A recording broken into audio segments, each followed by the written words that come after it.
Hi guys, இப்போ கொரியாவில் GS25 அப்படின்னு ஒரு கன்வீனியன்ஸ் ஸ்டோருக்கு தான் வந்திருக்கோம். பால் ப்ரைஸும் ஆல்கஹால் ப்ரைஸும் கம்பேர் பண்ண போகிறோம். இப்போ வந்து இங்கே வந்து 900 ml 1+1 போட்டிருக்காங்க. 4400 Korean won, which is cost around 276 INR வரும். ஸோ இப்போ ஆல்கஹால் பார்க்க போகலாம். கொரியாவிலே ஃபேமஸாக இருக்க ஆல்கஹால் நேம் என்னென்னு பார்த்தீங்கன்னா சோஜு. சோஜு வந்துட்டு எவ்வளோ போட்டிருக்காங்கன்னா ஒரு பாட்டில் வந்து அரவுண்ட் 1900 கொரியன் வான் போட்டிருக்காங்க, which is cost around 120 INR வரும்.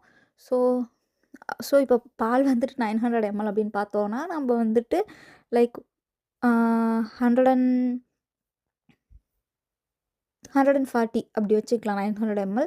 பட் இங்கே சோஜு வந்துட்டு நமக்கு 120K கிடைக்குது.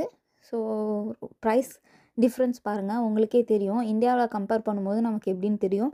அது மட்டும் இல்லாமல் நம்ம ஊரை விட இங்கே பாலை விட சரக்கு வந்து கம்மியாக கிடைக்குது. பட் இருந்தாலும் இங்கே கொரியன்ஸ் வந்து ஹெல்த்தியாக தான் இருக்காங்க, ரொம்ப வருஷம் உயிர் வாழ்கிறாங்க, ஃபிட்டாக இருக்காங்க.